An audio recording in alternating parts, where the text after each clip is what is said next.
Welcome to another episode of Just Business Talk Sell Any Base podcast. Our today's guest is a very special guest, Kalvin Morris from Obsessed to Success, Managing Director. Hello, Kalvin. How are you? I'm very good. How are you doing? Thank you for being here today. Thank you. Can you start by telling us about Obsessed to Success? What's the story behind? Why did you started it? And you help 1,000+ entrepreneurs in Dubai, business owners growing and scaling their business. So tell us about the story behind when did you start it, how did you start it, and how did you land in Dubai?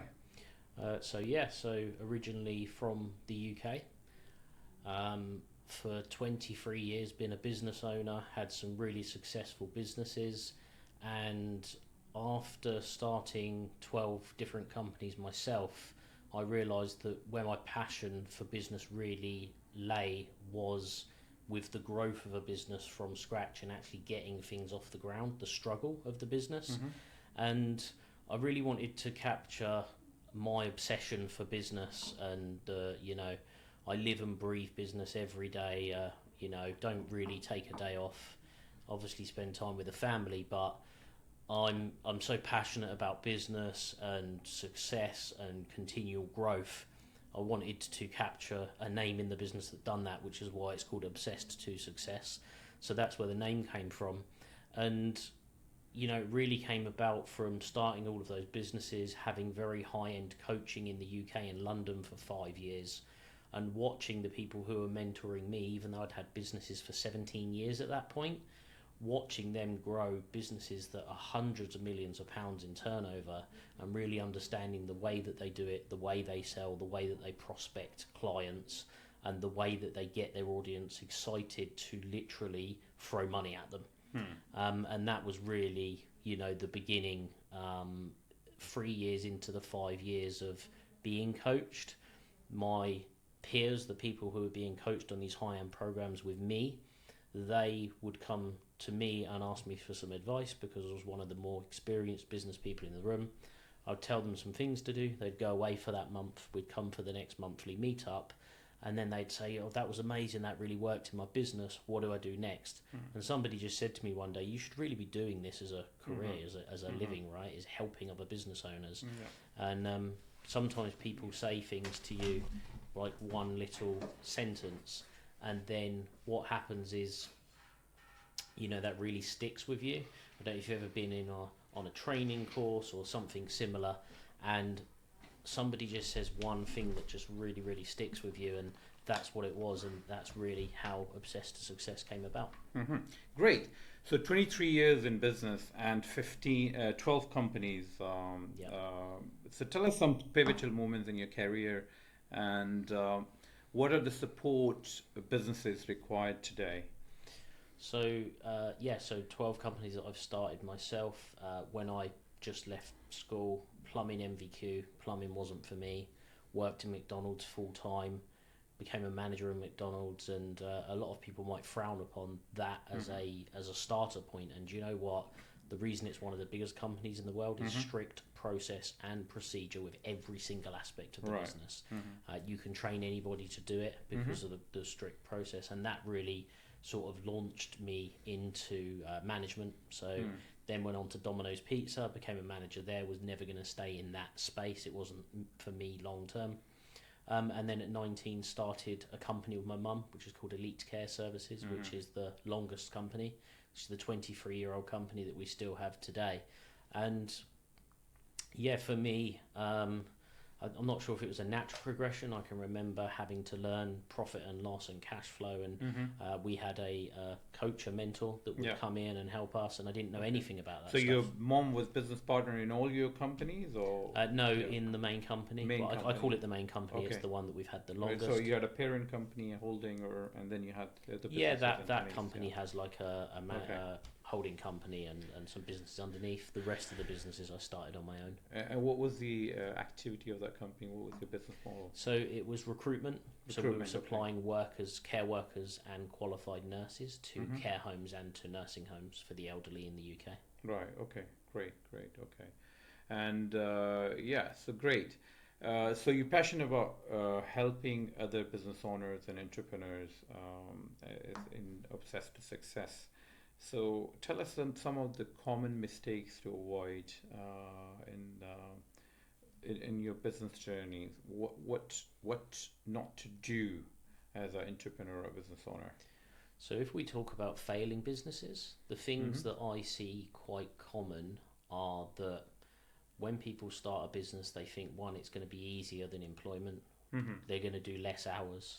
They're going to instantly earn more money. Mm-hmm. And they start living like a CEO, let's say, or a Yeah. successful CEO. So, driving flash cars, Yeah. lots of meals out, Yeah. luxury holidays, luxury Yeah. houses. And that comes with time. Mm-hmm. Yeah. Okay. But as business Mm-hmm. owners, and this is something that you learn quickly and hopefully not too harshly, Mm-hmm. is that it's the complete opposite. So you're Right. going to do more hours. You're not going to have people to lean on. Yeah. The buck stops with you. Right. Okay, when the staff need to be paid, the cash flow is your responsibility. Right.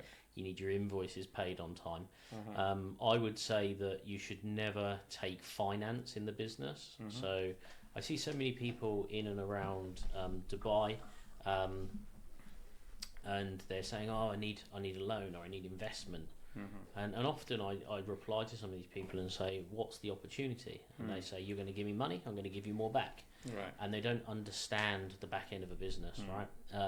And I would say that spending too fast, not reinvesting, not marketing and prospecting every single day of your business Mm. are probably the three things that are the Right. key points. Okay. And just keep things lean, and later on that will pay you back. Right. Okay. So you're not a motivational speaker who'll just say, "Oh yeah, you start a business and you drive a Ferrari, hire a manager, he'll do everything for you. You just wake up in the morning, and your account is gonna be credited with the money." So you're not that motivational speaker, right? So we hear a lot these days course. in Instagram and TikTok. So I don't know what they say is really true or not. They make the business ownership and entrepreneurship journey so sexy. So when you hear it, you really, Of you course. you want to be that business owner, with that thing. But end of the day, I think I don't know if it's possible or not. I wouldn't say that what they say is wrong, but it is not something which I experienced also being entrepreneur for Of course. almost so many years.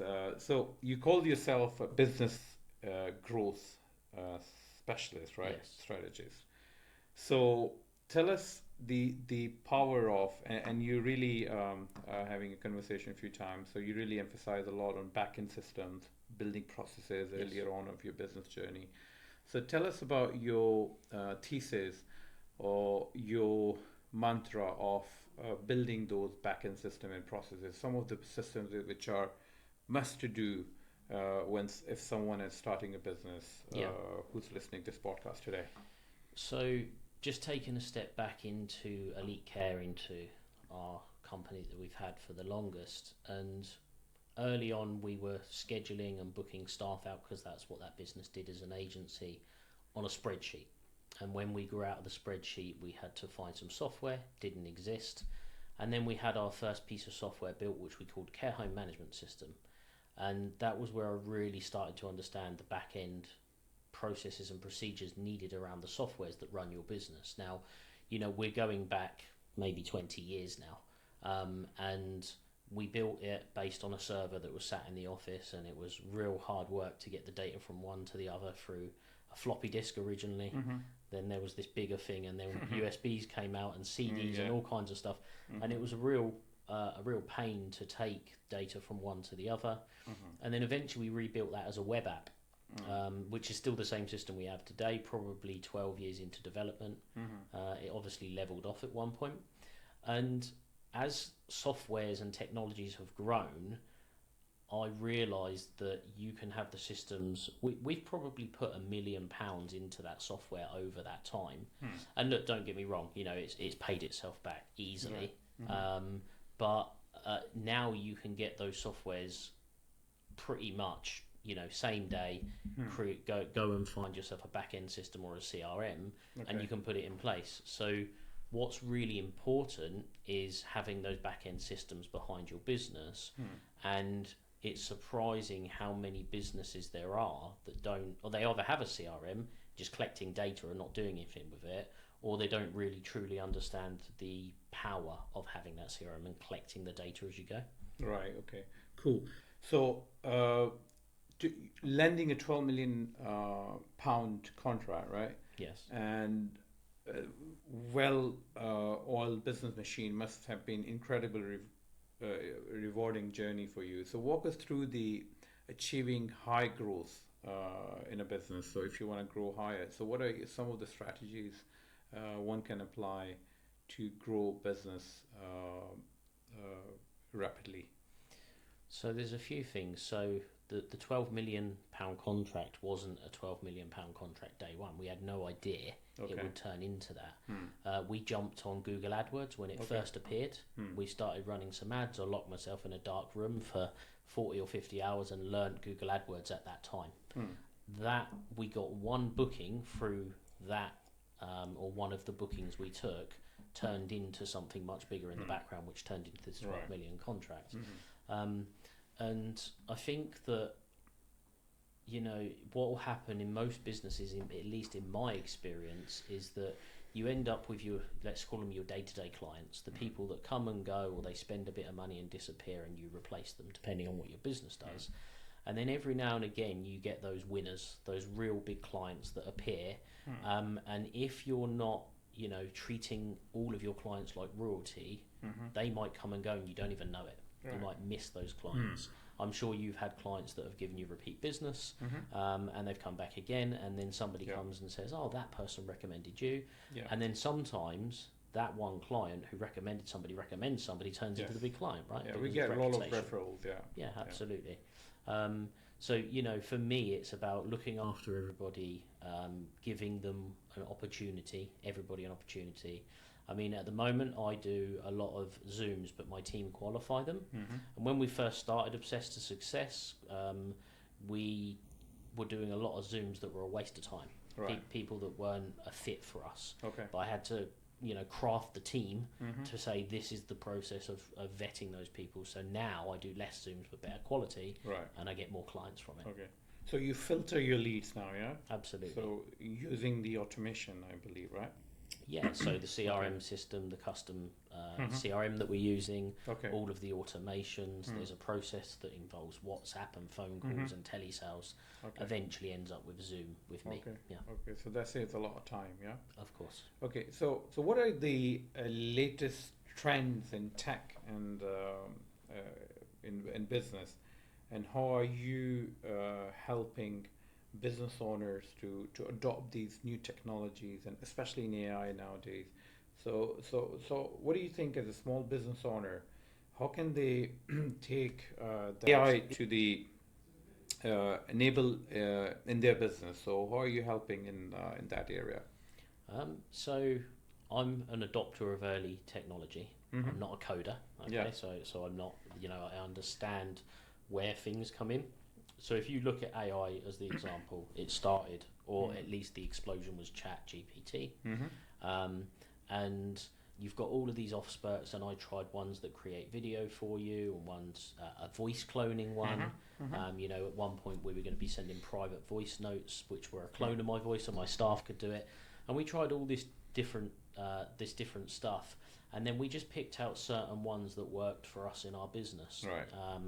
And you know, some of these subscriptions are $10, some of them are $100, and I don't know how many I've tried. Let's say 30 different AI tools, and we just picked a couple that really suited our business. Now, I guess it depends on what you do and what AI tools you want to adapt. But you know, to answer the question, you've probably heard a lot of times in the past 24 months, if you don't adopt AI, you're going to get left behind. Yes.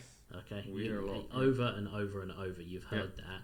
And it's certainly true. And look, when we do content, for example, I have content and videos going out every single day of the week. And people say to me, how can you get so much content out there?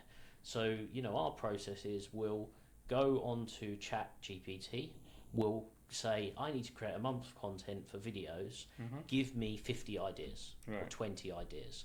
We'll then take those ideas, we won't copy paste, but that will give us the platform to go, we could talk about this.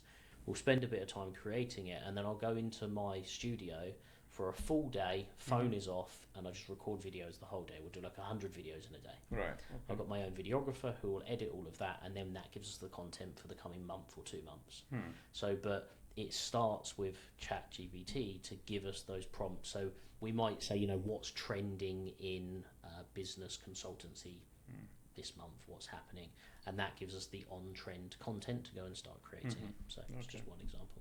Okay, great. So you must have faced challenges like any other business owner or entrepreneur during your journey.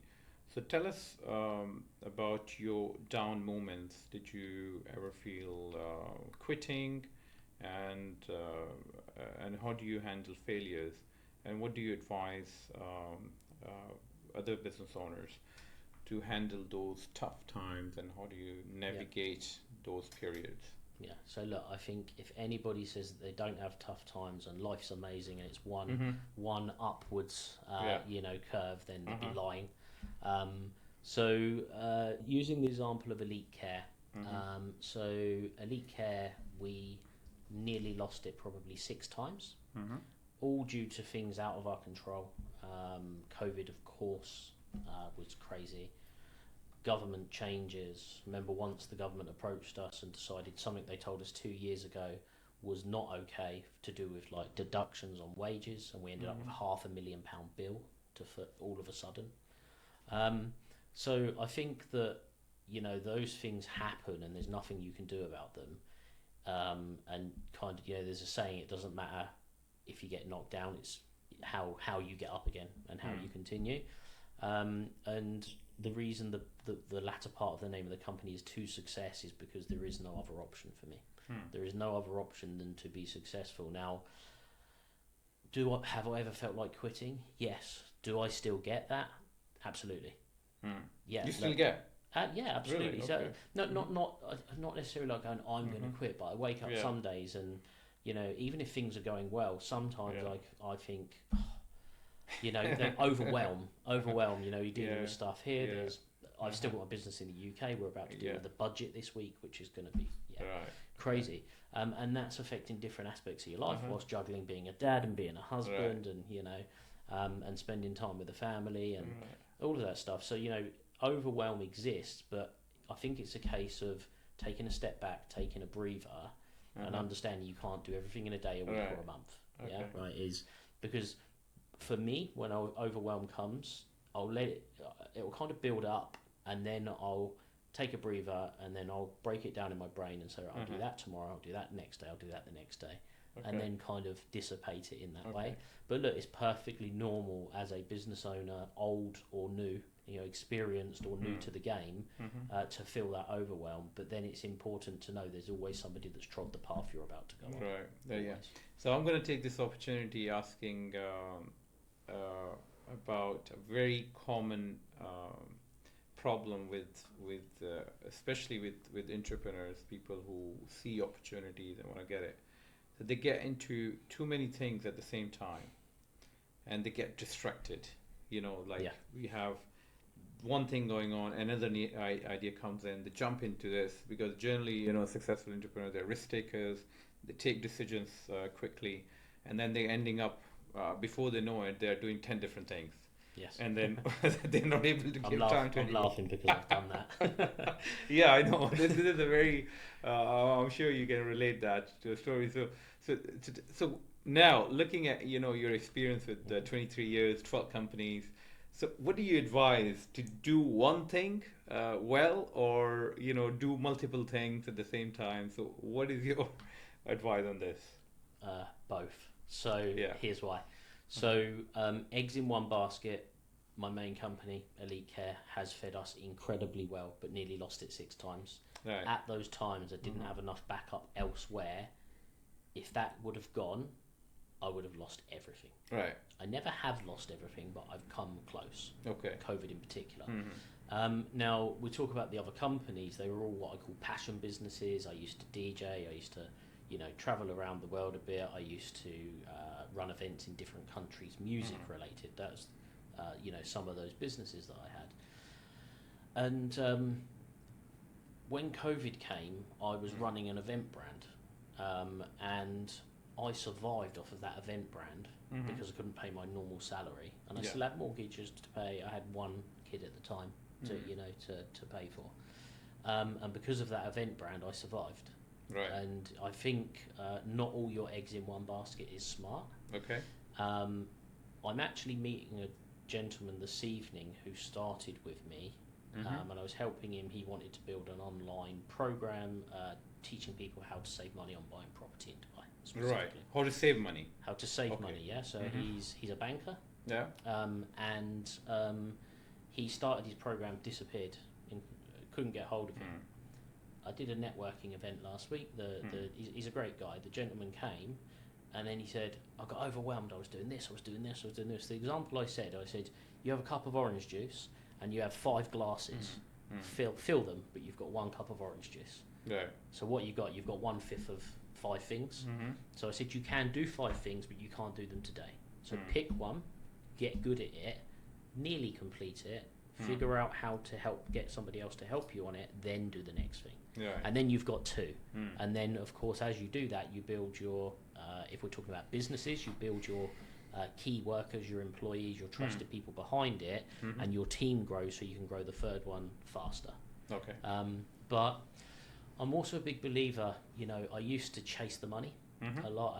I think when you're younger, nice cars, boats, jet skis, holidays, houses, bigger properties, this type of thing. And when things went bad, mainly in COVID, I really changed. And I have bought things that I didn't need since then, cars I didn't need and stuff, but because it was within my affordability range. And I think that it kind of comes back to that living lean until your business is successful, but also how much money do you actually need in your life? Right. So I saw one very famous influencer speaker, let's call him, and he said, when you get to equivalent of 60,000, 70,000 US dollars as a salary, your life doesn't change that much. Right. You might have a better car or a better holiday or a better home, but it doesn't dramatically change. Yeah, you cannot fly a private jet, and but then what? You can afford. So you don't want to put yourself in a box working hard for something when you've already got enough money. So, yep. Yeah. Right. Okay. So how do you work with the client? You do one-on-one coaching, and what are your explain me a little bit about your working style and Obsessed to Success. Great name, by the way. Obsessed to Success. Yeah. Yes. So what is your engagement like with the business owner? Yeah. So when we are onboarding a new client, it depends. If they're in the UK, I'm living in Dubai, so they are all 100% online. I'm running a hybrid with clients in Dubai. Some is online, some is face-to-face, depending on the client and what their needs are. And for the first, let's say 6 months of the business, everything was online. But I didn't leave the house almost, because I've got a room. I don't need a full-time office for what I do. And everything was online, and that was great. But then I started getting out, getting around the city and meeting new people, and that was great too. So I'm running a hybrid model now, and it just depends on the client's needs. But I think that Dubai as a city is very big on networking face to face, meeting people, and that builds relationships. It is about who you know. Yeah, of course. Dubai I truly believe that this is the city where you can make it from nothing. I truly believe that. And many people have done it. Absolutely. Many. And are supported. I've seen so many people doing it. Supported by the government to do that as well. Yeah. So this is a city where you can come, and many people, you must have heard and these stories and podcasts and stuff. I came 100 dirham in my pocket, and that's actually true. I know a few people that came with nothing, and now they're very successful. Yeah. So entrepreneurs, all entrepreneurs start with big dreams. I did, you do, everybody do. Everybody will want to make money. Yes. And you talked about not taking credit cards earlier on, not taking loans, don't go out splashing cars, but putting money, but reinvest money. Why are these principles very important for as a business owner to understand from a very beginning and build them as a DNA of a company, not to take too much money out of the business, spending on all these luxuries instead. So what do you advise business? So how much cash they can withdraw from their businesses? So, if you were going to start a business today, and you knew the cash flow required for it, Mm-hmm. if possible, I would say you should have a year's worth of living expenses and salary Mm-hmm. saved, not inside the business, so that Mm-hmm. you can freely run the business without, having to bankroll yourself from the business. If you need to, 10% of net profits maximum, if possible. But look, this is not always possible. People have to bootstrap. They have to go, Mm-hmm. hand to mouth, hand to mouth. And I think that, the short answer is you take as little as possible for as long as possible. Because if you imagine, let's say 50,000 dirhams is your starting amount to start the business, I'd be putting 50,000 of that into marketing. Right. Or systems and marketing. Okay. The first person I would employ Mm-hmm. would be a sales related person. Right. So maybe Can bring in sales. Maybe. Absolutely, yeah. Of course, And be a yes man or a yes woman. Okay. Say yes and worry about how you're going to fill the contract later. Yeah. Which sounds a bit odd to say, but you don't Yeah. want to be saying no to people for big Uh-huh. contracts. Yeah. I meet so many people. So in the UK, So marketing, processes, sales. yes, Yeah. So these are the priority list. absolutely, yeah. So do marketing, build your processes to handle those leads, and then have someone on board who can do the closing and Absolutely. bring in. Yeah. Absolutely, yeah. Okay. Good. Great. So finally, Kevin, what's the message you hope to leave with the listeners while you work towards helping 1,000+ business owners in Dubai, growing their businesses and thriving in Dubai market? So, one that last message for your target audience. So a couple of things. If you're thinking about starting a business, why are you only thinking about it? Just do it. Just get on and get started. Get some help, get some support from people that have been there before. If you've got a business that is maybe not doing so well, or you're hitting a brick wall, there is always somebody that has trod that path. There's always somebody that has been there before. So go and find those people. Doesn't necessarily mean that you have to spend money. Dubai is unique that people are willing to help people before they ask for something. I've never experienced that anywhere else in the world. If you are going to make it in today's economy, then you are going to make it in Dubai. And don't ever let somebody tell you that your passion or your business is not going to make money. Don't let somebody tell you the market is saturated. If the market is saturated, it means there is a market for your product, which also means there is space for you to squeeze into that market. Just a quick example of that, I read a book by the guy that launched Five Guys, and he was told, there's McDonald's, there's Kentucky Fried Chicken, all of these fast food chains. You can't do it. And now it's one of the fastest growing. So there is always space because the market's saturated. So that would be my advice. And if anybody, wants some advice, then feel free to reach out. That's the same thing I've heard in Richard Branson masterclass.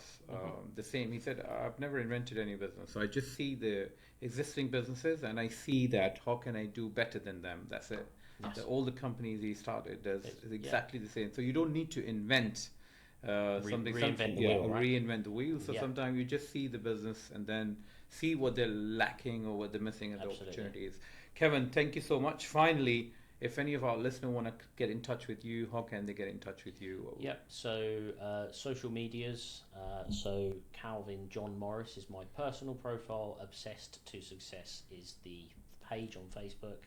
And my Instagram is Kalvin Morris Official. So feel free to reach out on any of those channels. Thank you. So do follow my YouTube channel. I bring 2 episodes in a week, every Monday, every Friday. Or find me on Spotify, Apple Podcasts, wherever you hear your podcasts. Signing off till next time. Thank you so much.